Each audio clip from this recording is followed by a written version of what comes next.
Bonjour à tous. Depuis des années, on entend des consignes pour des mots de passe. Un compte, un site, c'est un mot de passe, différent à chaque fois. Il faut que ce soit complexe, avec des nombres, des caractères spéciaux, des changements de majuscules, de minuscules.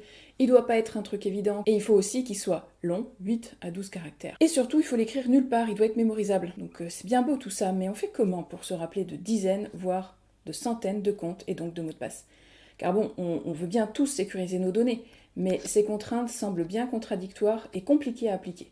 Je vous donne 3 pistes pour des mots de passe faciles à retenir en respectant les règles de la cybersécurité.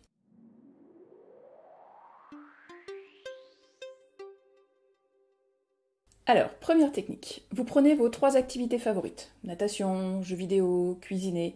Vous remarquez que j'ai mis natation, le nom, et cuisiner, le verbe, plutôt que de mettre nager et cuisiner. Comme ça met différentes natures de mots pour pouvoir les utiliser comme vous avez l'habitude. Si vous avez l'habitude de dire nager, mettez nager. Si vous avez l'habitude de dire j'aime faire la cuisine, mettez cuisine. Un bon mot de passe, ça va consister à mettre ces 3 mots séparés par des caractères spéciaux. Ça pourrait donner par exemple natation, point d'exclamation, jeux vidéo, pourcentage cuisiné, point d'interrogation. Ou natation dièse jeu-vidéo plus cuisiner. Individuellement, ces mots, natation, jeux vidéo, cuisiner, sont des mauvais mots de passe. Mais mis ensemble avec un séparateur spécial ou plusieurs séparateurs spéciaux, ils deviennent impossibles à deviner par des pirates en s'appuyant sur des dictionnaires. Et comme ce sont vos activités favorites, il va être facile pour vous de vous en souvenir sans les noter. Vous pouvez tester le site Kaspersky en mettant un mot de passe similaire au vôtre, je dis bien similaire, pas le même, et avoir un aperçu de la sécurité de votre mot de passe. Je vous mets le lien en description. Une deuxième technique pour cette autre façon de procéder, je vais utiliser plutôt un radical. Un radical, ça va être un mot qu'on va retrouver dans tous vos mots de passe et qu'on va décliner à l'infini en fonction de vos besoins. Par exemple, vous prenez un radical simple qui serait votre activité favorite. Admettons que vous adorez cuisiner et que votre chien ou votre conjoint sont nés en 1987. Vous pouvez agrémenter de caractères spéciaux, ça donne un radical intéressant qui pourrait être 1987 _ cuisiner par exemple. Ensuite, on va spécialiser ce radical pour en faire un mot de passe pour chaque site ou chaque application que vous avez besoin. Par exemple, pour Google, ça pourrait être Google dièse 1987 _ cuisiner. Pour Amazon, Amazon _ 1987 _ cuisiner. Ou pour Facebook, Facebook dièse 1987 _ cuisiner. Avec cette méthode, il faut vous souvenir du radical et de votre méthode de construction. Vous avez 2 choses à vous rappeler. Mais c'est tout. Vous avez besoin de vous souvenir de ce que c'est que votre radical et vous avez autant de mots de passe que nécessaire. On peut complexifier un petit peu cette technique. Si vous avez une bonne mémoire, vous pouvez aussi avoir un radical aléatoire. Donc là, je vous en mets un au pif. Et la construction autour de ce radical, on peut la faire comme précédemment. Donc ce radical, point d'exclamation, Amazon ou Google ou Facebook. Et donc là non plus besoin de noter chaque mot de passe, ils sont construits sur le même modèle. Votre radical, soit il est devant, soit il est au milieu, soit il est à la fin. Et le nom du service que vous voulez utiliser, pareil, soit il est au milieu, soit il est devant, soit il est à la fin. Et le tout séparé par des caractères spéciaux qu'il va falloir se rappeler. Bon, si vous êtes à l'aise, on peut ajouter un critère de plus. Si le site commence par la lettre A à M, vous mettez un dièse comme caractère de séparation, et si c'est les lettres de N à Z, vous mettez un point d'exclamation. Vous pouvez jouer à l'infini du moment que vous vous rappelez de vos règles de construction. Bon, déjà, avec ça, vous êtes plutôt pas mal.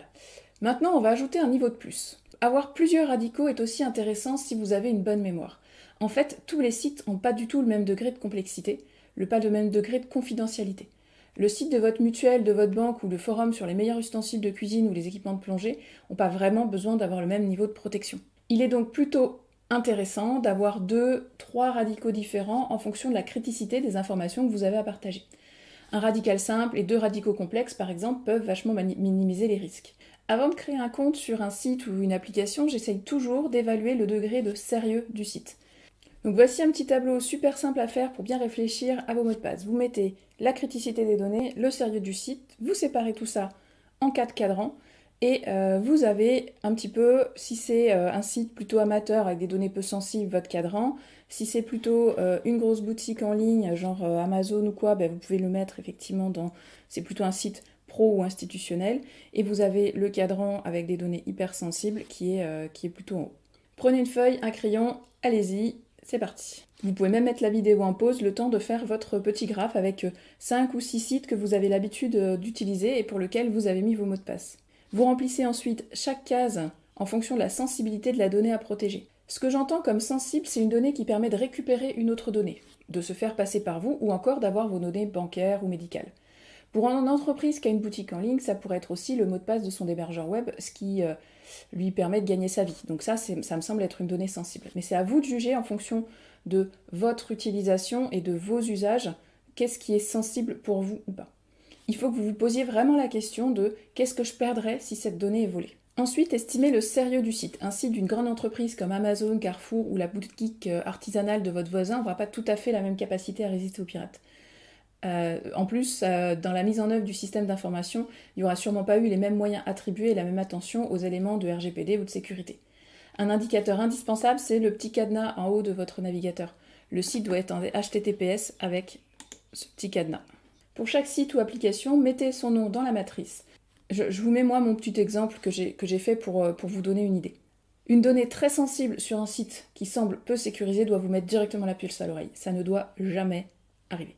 Vous ne devez rien avoir dans cette case. Si vous avez quelque chose dans cette case, c'est vraiment une anomalie. Soit changez de service, soit faites en sorte que ce soit un mot de passe qui soit unique, qui soit nulle part ailleurs et qui soit hyper sécurisé. Pour les 3 autres cases, vous pouvez utiliser un mot de passe unique pour le cadran vert, un radical simple pour le cadran orange et un radical complexe pour le cadran rouge, par exemple. Mais il est évidemment possible d'avoir des intermédiaires, d'ajouter des cases si c'est nécessaire en fonction de votre analyse. Par exemple, d'autres critères peuvent être pris en compte comme le partage avec votre conjoint. Peut-être qu'avec votre conjoint, vous allez avoir un mot de passe pour un site que vous allez partager avec lui et donc vous allez mettre un radical conjoint. Ce sera sûrement un radical dédié et partagé avec votre conjoint. Petit bonus sécurité.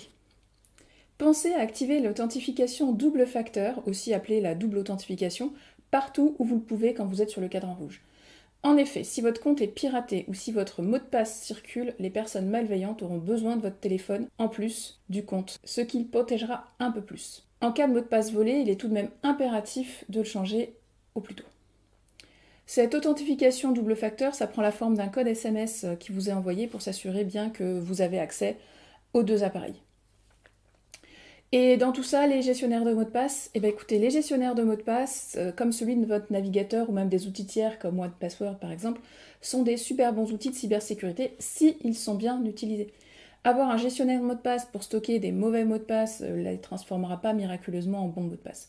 Ça vous évitera effectivement de les écrire, mais c'est tout.